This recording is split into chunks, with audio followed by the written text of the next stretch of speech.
48 और 41 ग्रामीण विकास विभाग और सामुदायिक विकास की मांगों पे आपने मुझे बोलने का अवसर दिया, मैं धन्यवाद देना चाहता हूँ। अध्यक्ष महोदय, मैं आपके माध्यम से पूरे सदन को अवगत कराना चाहूँगा कि मेरे हाथ में भी भारतीय राष्ट्रीय कांग्रेस जन घोषणा पत्र 2018 का ये सरकारी दस्तावेज मेरे हाथ में। इसमें ग्रामीण विकास के बारे में मैंने ढूंढा तो 2-3 पॉइंट मुझे मिले, कोई ज़्यादा पॉइंट नहीं मिले मगर फिर भी 2-3 पॉइंट मिले। मैं पूरे हमारे सभी साथियों को बताना चाहूँगा। इसमें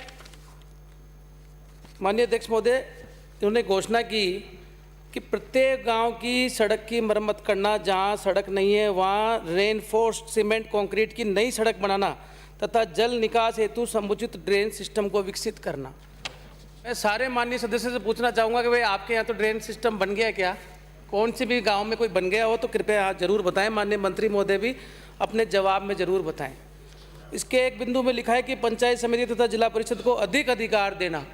कितने अधिकार दिए 4 साल में, वो भी आप जरूर बताना जब अपना जवाब दें। प्रत्येक ग्राम पंचायत को संपूर्ण विश्व से जोड़ने के लिए इंटरनेट और वाईफाई की सुविधा प्रदान करना। वाकई में बहुत ही अच्छा काम सरकार करने जा रही है। ई लाइब्रेरी से राजीव गांधी सेवा केंद्रों को जोड़ना, कितनों को जोड़ा ये भी बताएं आप।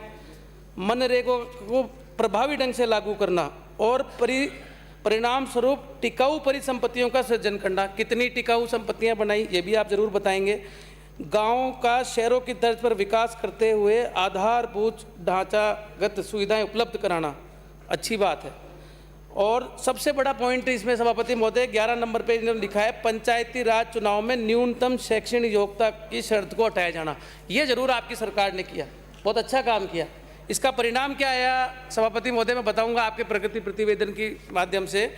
आपके पेज संख्या 122 में आया है कि दिनांक 31/12/2021 तक की स्थिति विवरण नियमानुसार लगभग 7,000 गबन के प्रकरण आपके विभाग में, जिनकी राशि लगभग 22 करोड़ के ऊपर की राशि होती है, जिसमें से 50,000 के ऊपर की लगभग 450 गबन के प्रकरण हैं और लगभग 6,500 के ऊपर 50,000 तक के गबन के प्रकरण हैं।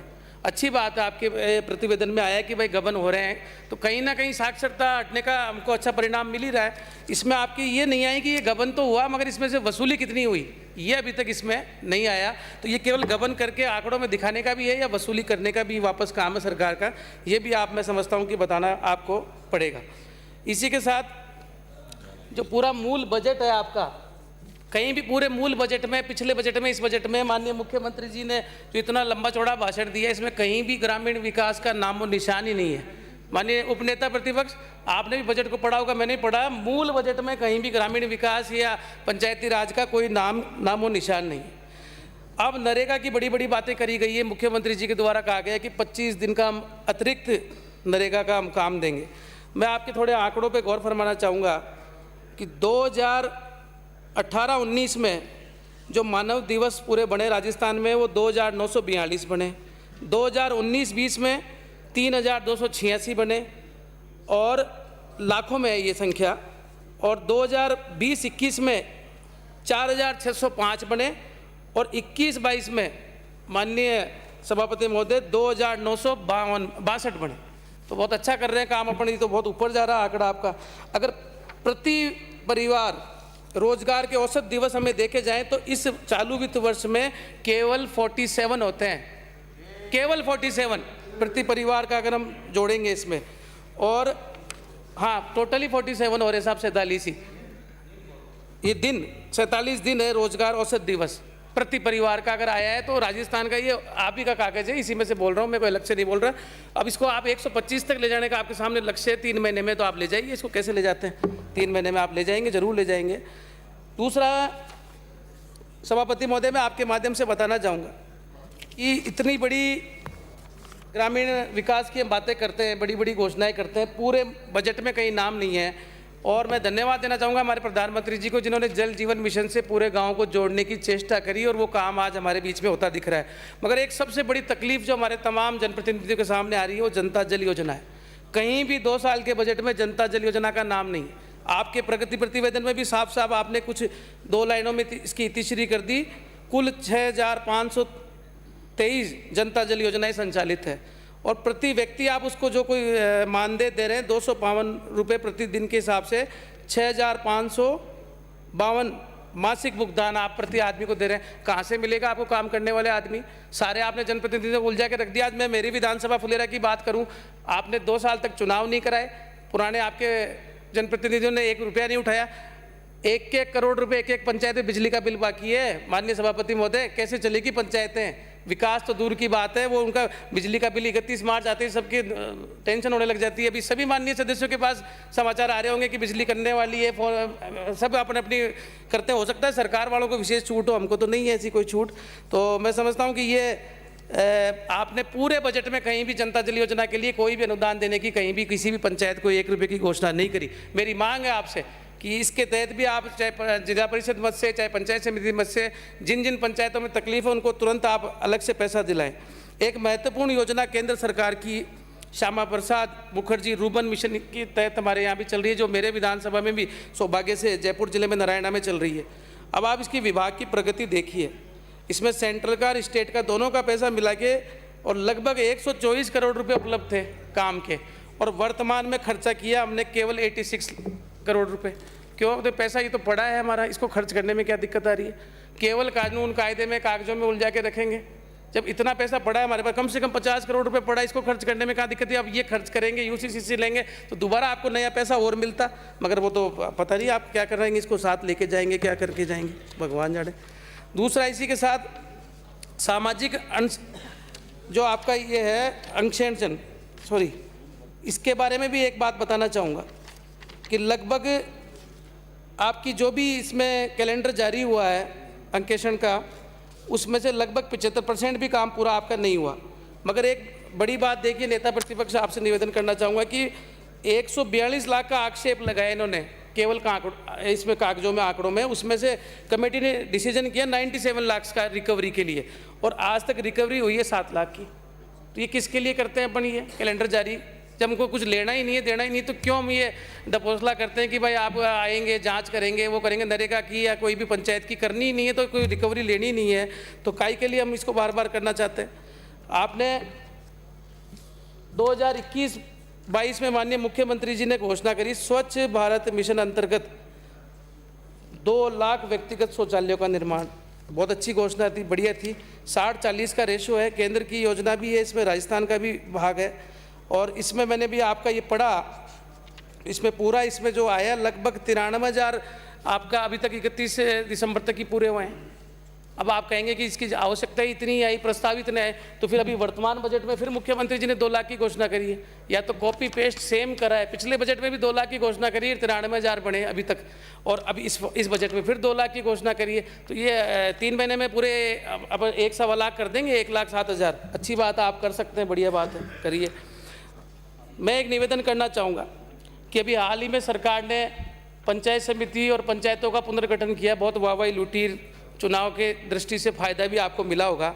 मेरे यहाँ भी आपने काफ़ी पुनर्गठन की प्रक्रिया करी, और मगर सभापति महोदय जो अधिकारी वहाँ बैठे थे पुनर्गठन करने वाले, वो इतने काबिल थे कि जैसे श्रीलंका तो भारत से कहीं ना कहीं राम सेतु से जुड़ता है, मेरे यहाँ पे किशनगढ़ रेनवाल पंचायत समिति में हमारे जोटवाड़ा से आने वाले माननीय मंत्री महोदय भी नहीं है, उनकी एक पंचायत को जोड़ा गया है।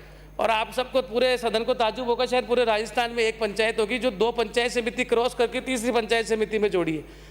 कहीं भी ज्योग्राफिकली उसका कोई बॉर्डर उसका मिलता नहीं। मेरी पंचायत समिति के बीच में पहले जोबनेर पंचायत समिति आ गई, फिर सांबर आ गई, फिर रेनवाल की एक पंचायत, जैसे कोई अलग से टापू को हमको दे दिया, वो दे दिया।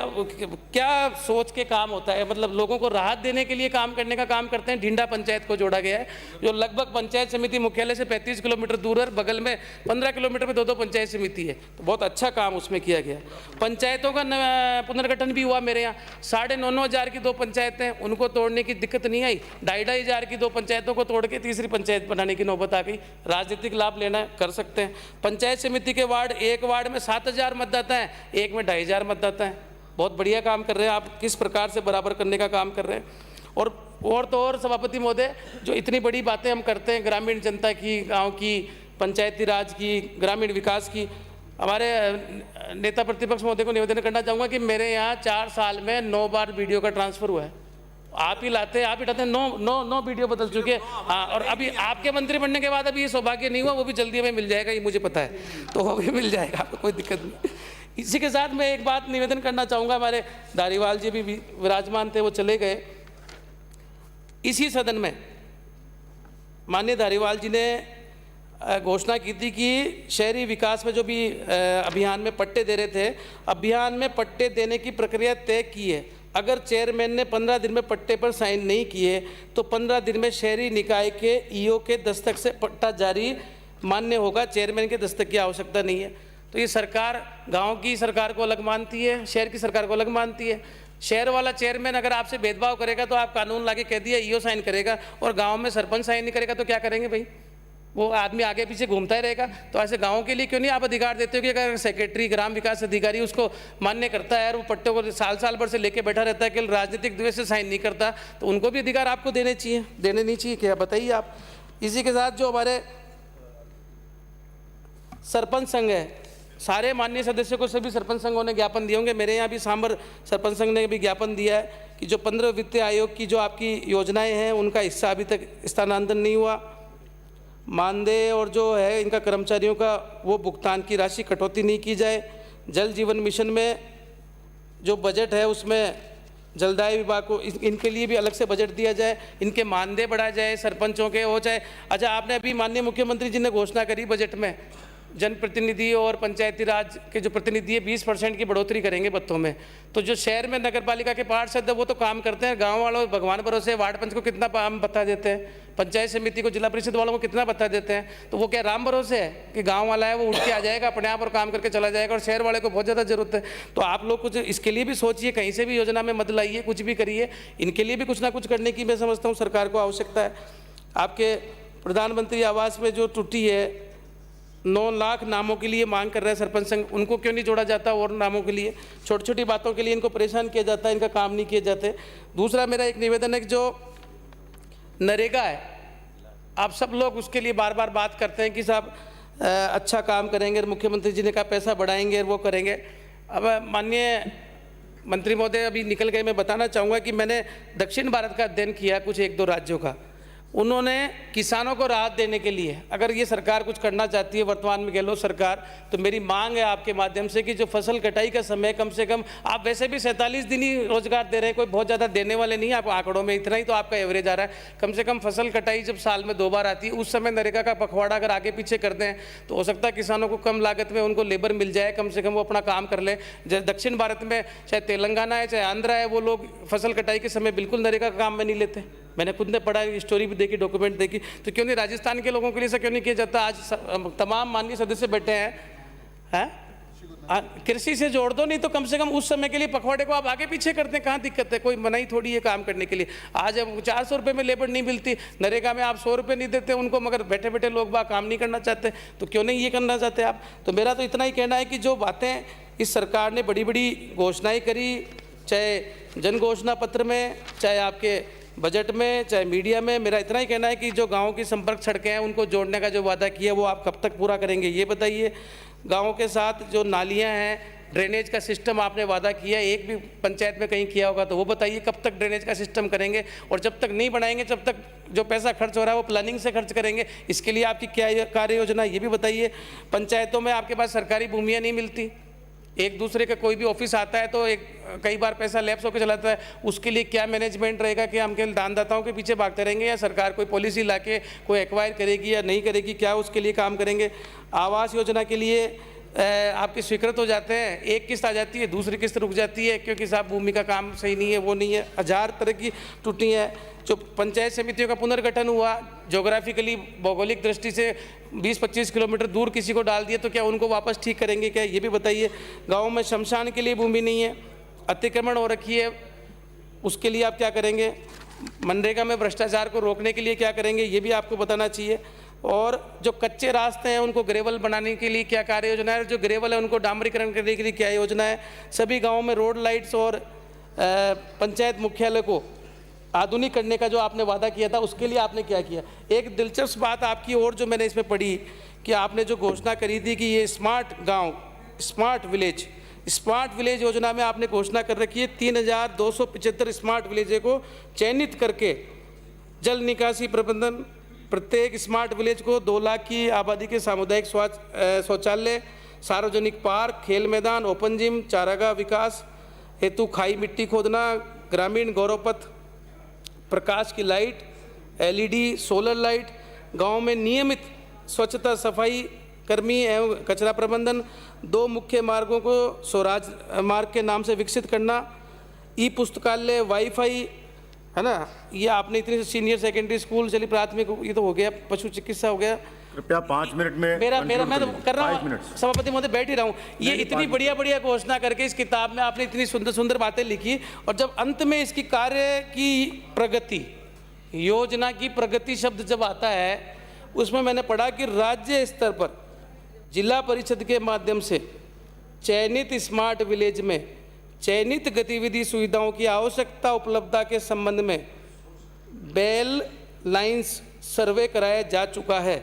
सर्वे के अनुसार चयनित गतिविधियों के कार्य चिन्हित किए गए हैं। वाह, आप सपने दिखाते हो स्मार्ट विलेज के, और आप कह रहे हो कि अभी तो हम चयनित करा है। कौन सा चयनित करेगा, कौन सी एजेंसी क्या काम करेगी, ये तो बताइए आप इसमें। तो मेरा तो इतना ही कहना है कि ये जनता को आप सपने दिखाना बंद करिए, और जो वाकई में जो ग्रामीण विकास का उद्देश्य है, अधिकारियों को मॉनिटरिंग कराइए। इस विभाग को काम में लेने के लिए आपको जो ताकत पूरी लगानी चाहिए, ताकि ग्रामीण जनता को राहत मिले। और पुनः मेरा आपसे मांग है माननीय मंत्री महोदय से कि जो हमारे जनप्रतिनिधि है पंचायती राज के, उनको भी नगर पालिकाओं के बराबर जो सुविधाएं मिलती है, चाहे भत्ते हों, चाहे पंचायत समिति मेंबर, चाहे जिला परिषद मेंबर, चाहे वार्ड पंच, उन सबको आप भत्ता देने की कोशिश करेंगे। यही मांग से मैं अपनी बात को समाप्त करता हूँ। आपने समय दिया, धन्यवाद।